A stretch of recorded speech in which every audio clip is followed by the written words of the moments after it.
USA Global TV and Radio proudly presents the Royally Rich Lifestyle Show, starring Ian Pelham Turner and Helena CHARD. Brought to you in part by the British School of Excellence, Investors in People. This program is brought to you in part by the British School of Excellence and founder, Mr. Philip Sykes, building confidence, changing lives. Do you share our view that etiquette is a set of modern life skills that are essential for personal and professional success? Join us as an etiquette coach and change people's lives through the power of etiquette and manners. The last few days have been really amazing. I had a trainer course from the British School of Etiquette. And I must say it's been one of the best decisions I've ever made and one of the best investments I've made in my own training and development. Now, words alone will not describe the transformation and the positive path that I have traveled with the British School of Etiquette. I find I learned a lot from the lessons this time I came. The last few days with the British School of Etiquette have been fantastic. And what I've learned now is really beyond my expectations. This is the most rewarding experience and the best investment I have made this year. It was just great. I learned so much, and when I go back to Belgium I will incorporate a lot of it into my day-to-day life and business. It's been absolutely wonderful for the whole week that we were here. I feel transformed, and I feel like blowing a trumpet and tell people, come and do this school, this class is the best, this is the best school ever. You should take it. It will change your life immediately. I am now able to teach other people how to bring the best of them. Thank you. Thank you, BSc. Thank you. Thank you so much. Thank you. Thank you to our clients for their testimonials on the Train the Trainer program. Our exponential and global growth is so significant that we have evolved from the British School of Etiquette to the British School of Excellence, where we're investors in people. Let us invest in you and your career. Contact us to become an etiquette coach. Go to thebritishschoolofexcellence.com. Start your career and elevate your success today. Top royals sidelined by surgery. Harry inducted into the Hall of Fame. Princess Anne, the chicest woman in the world. Charles Dickens' house goes up for sale, 22 million. Welcome to the Royally Rich Lifestyle Show with me, Ian Pelham Turner. And me, Helena CHARD. On ALB UK TV. So let's roll the titles. Let's get on with the show.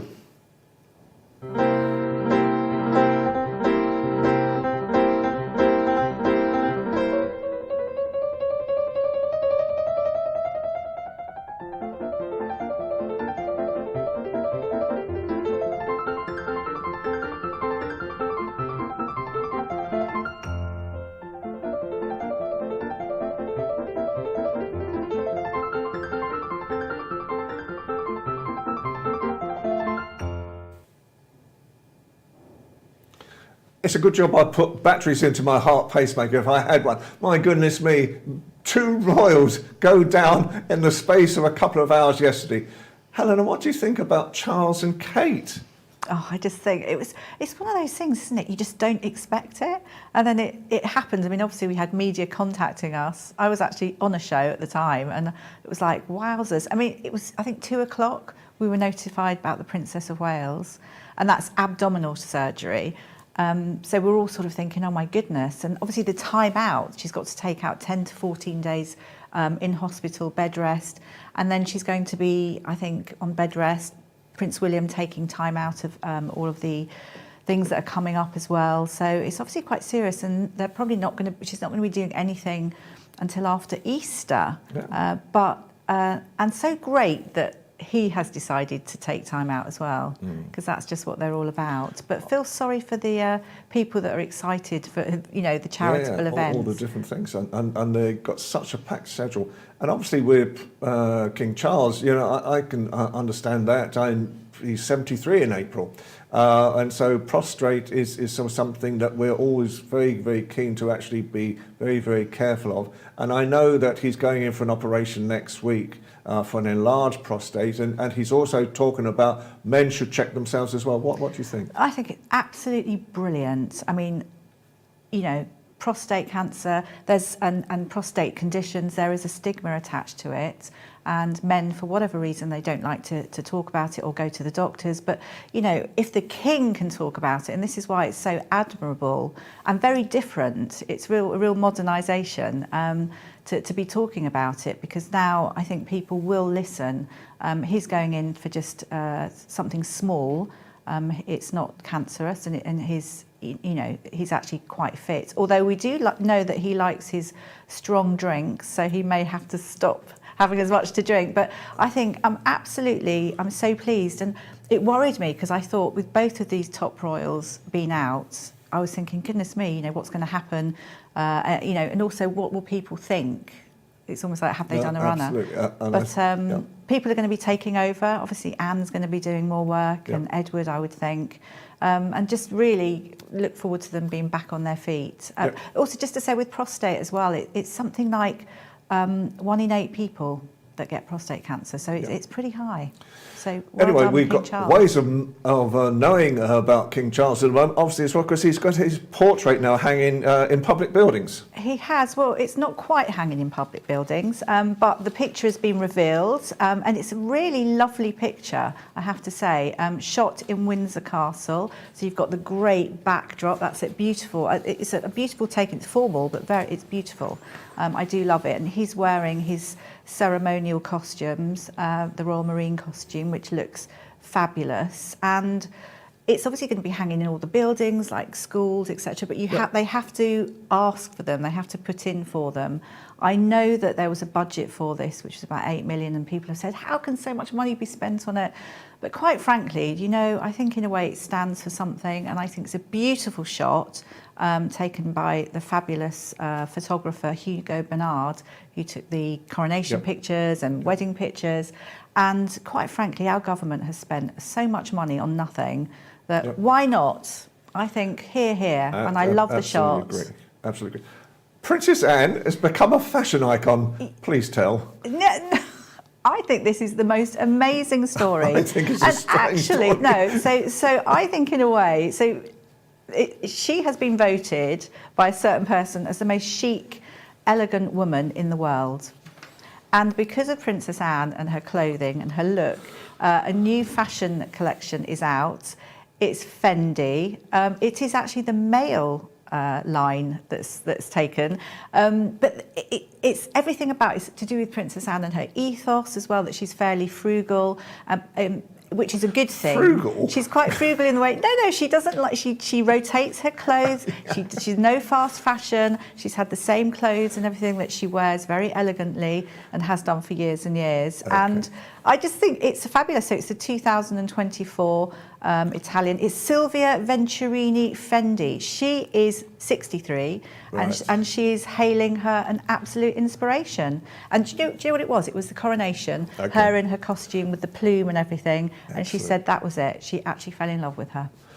How about that? Well, what can I say? What can I say? Agree. Princess Anne, a fashion icon? Okay. I think she's got great poise and a great gait. Okay. And she's been in Sri Lanka. Not a problem. Okay. So, moving on, because Charles Dickens' house is up for sale in Regent's Park in London for 22.5 million. So this is quite an amazing story in its own right as well. It is. I mean, if you walk through and you see these huge, great big white buildings, and you sort of wonder, does anyone actually live in them? And they do. There's some great neighbours. I know Sacha Baron Cohen is, and it's absolutely beautiful, and it's the grade 1 listed. It's very, very, very unusual. Even Battersea Power Station hasn't got that. Do you know what? I had no idea that Charles Dickens lived in London in such opulence, because I remember where I come from. I was born and raised in Chatham and Gillingham in Kent, and in Chatham was where he wrote 2 of his novels, and he wrote them in a townhouse, but there was joined by other townhouses. And when Chatham Council at that time wanted to, they actually sold the whole block, including Charles Dickens' house, to the Japanese, who then reinvented it back in Japan again as an thing. Gosh. So I never knew he got this opulence. Wow. And you know, John Nash designed it, and you know John Nash designed Yes. Buckingham Palace. Yep. So I think it's super. 5 floors, 7 bedrooms, 6 bathrooms. I mean, he didn't, you know, he had a gym and a sauna and everything, as you can imagine. But I just think I would love it because you've got the walk to the boating lake as well. It's just everything's there. Absolutely. And they have some wonderful exhibitions and Absolutely. things. But who would have thought this was in 1861? I think this was built. Absolutely right. So my goodness me. Most famous author in the world, and that's when he bought it. Absolutely. And finally, we finish off with Prince Harry. So Yes. I think this is a good one because, you know, I look at Prince Harry, I look at what he did in Basra, in Afghanistan as well, how he was one of the people. He didn't rely upon his royal connections or anything at all. And he was in the firing line a lot of the time. So I think this aviation award that he's getting in the Aviation Hall of Fame, I think it's justified. I don't at all. I think it's living legend is the operative words there of aviation, and I think great. I mean, Prince Harry's done really well. Obviously commendable what he did, fighting for country in the British Army, but to get that kind of, I think the problem is the name of the award. He fought in Afghanistan, great. Not to remember he was a gunner, so he was number 2 in the plane. So the actual pilot was the person driving it as well. I think it's great, but there's a little bit of one-upmanship and various things going on. But it's lovely to receive an award. Absolutely. Tim right. Peake. I vote for Tim Peake. Okay. Pilot as well as astronaut. Well, as always, I let you have the final say on this. Now we have to move on, so we're just going to take a short break, and then we're going to bring Angie Beasley on, who is one of the most biggest people in beauty pageants, including Miss England.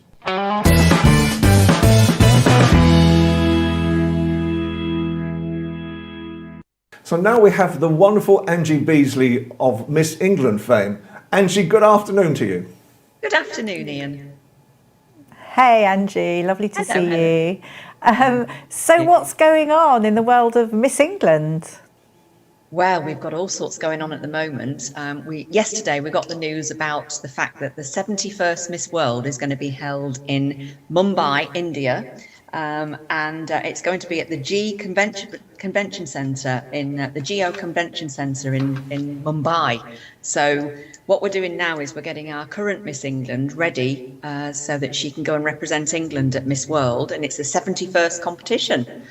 Wow. So that's quite exciting because I'm sort of getting Jessica's. We've been preparing for quite a few months now because she's been Miss England since October 22. So Jessica Gagan is actually an aerospace engineer, and her Beauty with a Purpose project, because all the girls have to have a Beauty with a Purpose project, is promoting women in STEM. You know, that's what she's been doing. She's been going around to schools and colleges and promoting STEM careers to women because it's very male dominated. So that is her project. Excellent. But we're also just planning the Miss England semi-final, which is in April in Blackpool. And I'm also planning the Miss England national final, which is going to be in May, the 16th and 17th of May. At the Grand Station, Wolverhampton. So yeah, we've got all sorts going on, got lots to do, and at the moment I'm dealing with about 70 contestants all over the country. Most of it is on Zoom, to be honest. We've gone very virtual. Miss England has an app now, which is free to download. So we're doing a lot of things virtually. Everything's changed since obviously the pandemic, the same as a lot of businesses have changed. So yeah, we've been very busy and continue to be over the next few months, to be honest. Excellent. I know you work with Fab UK Media, your media partner as well, so you're always trying to promote the values of your contestants as well. What type of values do you seek in a girl that could ultimately become Miss England? Well, we look for somebody that's quite passionate about what they do or want to promote, because we like the girls to use the Miss England title as a platform to promote good in this world, because let's face it, there's not much good news around at the moment. You know, we want the girls to be committed to what they're doing. I mean, despite what people think, beauty queens don't get paid a lot of money. Most of it's charity work. So, you know, they spend their time helping different charities. I mean, Miss England went to India this time last year. I went with her, and we visited lots of humanitarian projects all across the world, all across India. You know, so she doesn't get paid for things like that because it's a charity project. So, you know, they've got to be committed. So they've certainly got to be charitable. It's not a get-rich-quick scheme like some people think it is. So, you know, it's not just about looking good. I mean, the current winner is a model. She's with an agency in Manchester. And like I say, she's promoting women in STEM. But they've got to be somebody like a good role model to look up to. That's what we look, because I think there's a lot of people out there that want to see good role models, you know, that natural beauties. I mean, we've got a makeup-free round in the competition. We've also got a sports round. We've got an ethical fashion round where the girls create an outfit from recycled materials. Wow. You know, there's lots. It's changed a lot over the years. It's not just about Angie, can I just ask, how has it changed over the years? How's Miss England changed over the years from all those years ago? To be honest, I was in it in the 80s, so I'm sort of talking firsthand because I was in Miss England and Miss UK, which was run by the Miss World competition. And when I used to enter the competitions, it was a case of just turning up with a swimsuit and looking pretty on the catwalk. And I think really that's where it got a bad name, you know, because that's all people saw the girls doing, you know, a lot of the time. But now it's not a bathing beauty contest. There's all these different rounds in the competition. We're promoting natural beauty on social media. We're promoting beauty with a purpose, which is the Miss World ethos, and you know, it's actually a charity which helps different causes. I mean, since I've been running Miss England since 2002, we've helped different projects all across England. You know, we've paid for schools, minibuses for disadvantaged and disabled children. We've paid for a holiday home in Torquay. We've done loads of different things all over the country with funds raised by Miss England contestants. So it's, you know, it's good to be part of an organisation like this, because I'm saying it's an organisation, it's just me. I've got a couple of little helpers that help me with the admin side, but we meet some amazing women, you know, Excellent. that have got good value. Just very briefly, because we're short of time today, Angie, how can people get in contact with you? Well, if you just Google Miss England, we should come up, but it's the Miss England website if anybody's interested out there in entering. It's missengland.info. We've also got an app. The Miss England app is free to download, and people can communicate with us through that. So, you know, there's lots of ways, you know, that people can get involved and maybe help the girls with their charitable projects, because there's some good ones out there. Angie, thank you so much for your time. I know we're going to be working a lot more with you, and we wish you the best of luck this year. And we look forward to actually having some of the contestants on the shows as well, and really give you the value that I think you deserve with this competition. Thank you so much for coming on. Thank you, Angie. Thank you for inviting me.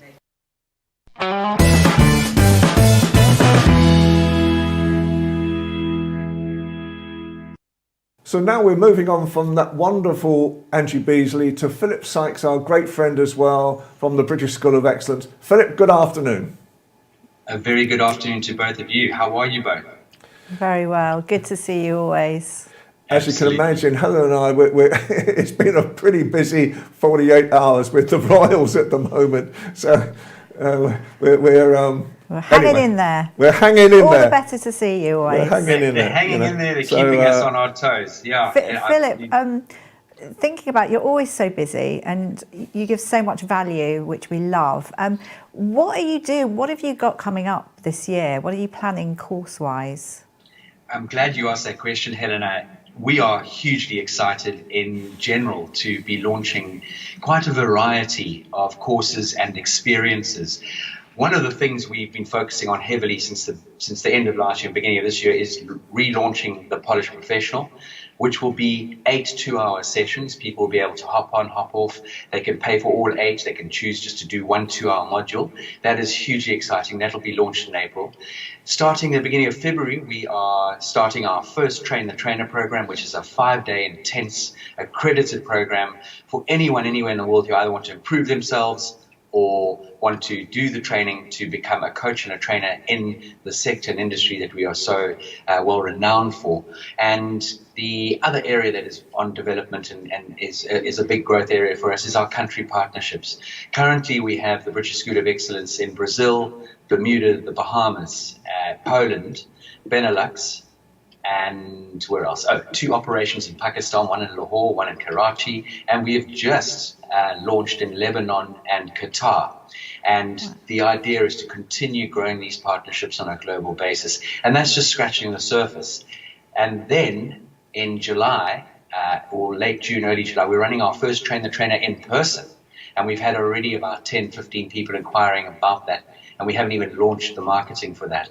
And as we did last year, we had the London experience, which is really immersing yourself into things that we do so brilliantly here in the United Kingdom, along with Royal Ascot, going on the Thames on an evening cruise, dinner, dance, right down to doing some coaching and training, afternoon tea at the Ritz, and going on the British Pullman Belmont train down into the Kent countryside. Wow, that's pretty impressive. Absolutely. Thank you for sharing that. Yeah, isn't that great? So can we ask, I mean, you've worked with the royal family yourself. What do you think at the moment, do you think that the royal family, obviously they bring values and you know the values, but how do you see the royal family values across the world, especially with etiquette and excellence that you teach at the same time? Yeah, that's an amazing question, All your questions are always very good, both of you. For me, the monarchy, the royals, yes, like everyone, they're in the press, like a lot of famous people, and they may be more so in the press than maybe other famous people. For me, whether you're a royalist or not, is neither here nor there. It's what they stand for, it's what they've done for this country, it's what they've done for many other countries. And we're not going back in the past where England decided to sort of try and rule half the world or most of the world. We're not talking about that, we're talking about looking forward. And the way things are done, and if you look at pomp and ceremony, as many people say, no one does it like the Brits. And I tell you, whenever you do see the changing of the guards, you can go and watch it 3 or 4 times and still be amazed and mesmerized. You can go into Buckingham Palace once a year. They open the doors to the public. And obviously, you're not going to go into every room of Buckingham Palace, but just in that in itself is fascinating, the history, the grandeur, the way things are done. And I could go on and on. I just truly believe that what the Queen, how she represented this country, how she served this country, as well as other countries, it stands for a huge amount. And again, like every country, you need to find ways to generate revenue for your country, and it draws millions and millions of people here every year. And long may this last. Excellent. Finally, Philip, as usual, time is catching against us today again. How can people get in contact with you? Reach out to us on our website, thebritishschoolofexcellence.com, and there's a wonderful, straightforward email address, hello@thebritishschoolofexcellence.com. We do have a WhatsApp number, which is on our website. Please do make contact, and we really do love engaging in conversation. Philip, so much to talk about, and thank you so much again for your expertise and your inspirational talk again this afternoon. Thank you. Thank you. Bye-bye.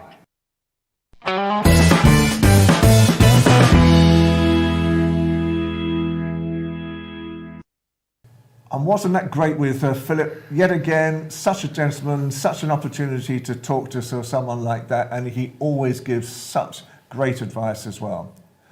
And now we have the wonderful award-winning makeup artist, Jacalyn Fados. Welcome. Thank you so much, Ian, and thank you, So Helena. good to see you. Yeah, good afternoon. May I say you look stunning in that lovely mermaid sparkling dress. Thank you. So, Jacalyn, I know you're an award-winning makeup artist. Just tell us, why did you get into makeup in the first place? Actually, from my childhood, I'm quite interested to being a makeup artist. And the quite interesting thing is, you know, my cousins are wedding. A few of my cousins, they are already grandmother at the moment. So I done their wedding makeup. So from my childhood, makeup, it's my passion.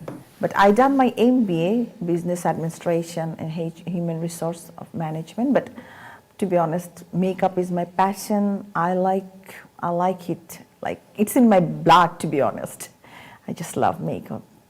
So lovely. Yeah.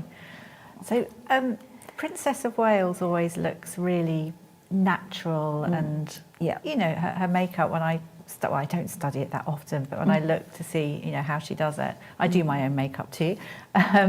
You look great. How do you, oh, thank you. How does she do it? Or what do you think, what are her top tips? Or your top tips? Okay, actually she's a very quite natural makeup she uses. And her skin is quite, skin prep is quite good, I believe. She uses a very good skincare products like proper toning, moisturizing serum.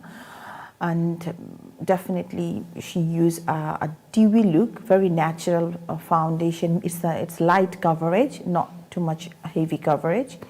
And she doesn't use, I think, that much contouring, a little bit bronze and a little bit of mascara. And she used very nice brownish brown kohl kajal, and I seen she smudged this kajal most of the time, and a quite natural lipstick, some nude, mauve nude, this kind sort of color she used. Thank you. Do you find that she changes her makeup, you know, compared to with what she's wearing? Does that influence her at times, do you think? Yeah, I think so. Yeah, of course, I do believe. Actually, the evening look I have seen, she done a bit a black kajal, a little bit of glam look. I have seen few picture, but most of the time I seen she is a bit quite natural makeup person. I wonder how long it takes her to do. What would you say? Of course, it takes so long because skin preparation is very good. When you do very good skin preparation, you use a very good primer, moisturizer primer, then definitely we have to use a setting spray. So yeah, it will stay whole day, 12 to 18 hours. It can stay, yeah. Gosh. So that's why skin preparation is very important before makeup. Yeah. And finally, Jasmine, how can people get in contact with you? Because I know you're much in demand at the moment. Thank you. Yeah, actually my page, Jasmine Firdaus Artistry. I'm in Facebook, my Insta, Jasmine Firdaus Artistry. And recently I started doing another organization. I'm a creative director of Glam Cosmo. So I'm working with them. So we are doing beauty pageant ceremony, award ceremony. So you will do so many things in future. So yeah. Oh, that's amazing. Thank you. Excellent. Jasmine, thank you so much for your time this afternoon. It's been wonderful having you. We'll have you back so on much. again. Thank you, I'm looking forward to you giving me Helena. some top tips in a minute after the show. That would be good. Thank you so much. Yeah, Absolutely. sure. Thank you so much. Thanks a lot. Well, another great show, Helena. I think wasn't it it was good? an incredible time. So we got Miss England, we got an award-winning makeup artist. Chicest woman in the world. I know that you were shocked. Yep, absolutely. I mean, with all these stories going on, the royal family, what on earth is happening? The thing is, I know that you were sad that you wanted to be the living legend. I know, but we'll make you an award. Well, okay. I think with Harry, I think he deserves it in some ways as well. So, you know, it'll be an interesting time. But anyway, can I first of all thank ALB UK TV, Helena Castrati and Lissy for their support on the channel, and also USA Global TV and Jacalyn Kerbeck at the same time for the American end of what we're doing these days as well. And do you have a final thought? We were just about to say goodbye and it was all finishing off. As I said, I will bring your award in next week. You'll bring my award in next week. You see how she looks after me. How she looks after me. Yes, we should both say we both got an awards at the weekend, so we are highly delighted as well. Yeah, it's lovely, isn't it? In fact, we've got such a good team around us. I think that's the one thing that's to highlight is we're blessed. Okay, so from me, Ian Pelham Turner. And from me, Helena Chard. Have a great week and watch another show next week. Take care. Goodbye for now. Take care.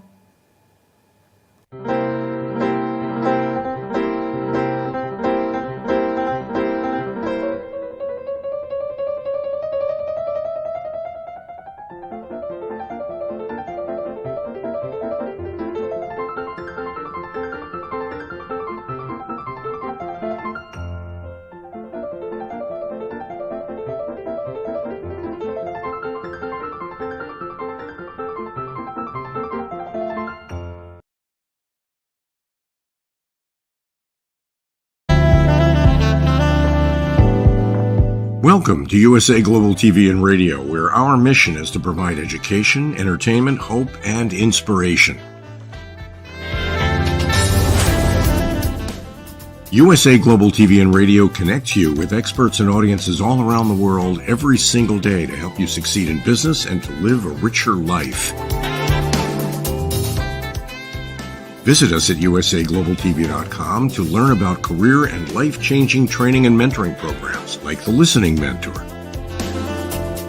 Subscribe to our newsletter to stay informed about our special programs and offers. Discover how you can become a guest on one of our shows or a host or producer of a USA Global TV and Radio show of your very own. That's USA Global TV and Radio, where the doctor is always in.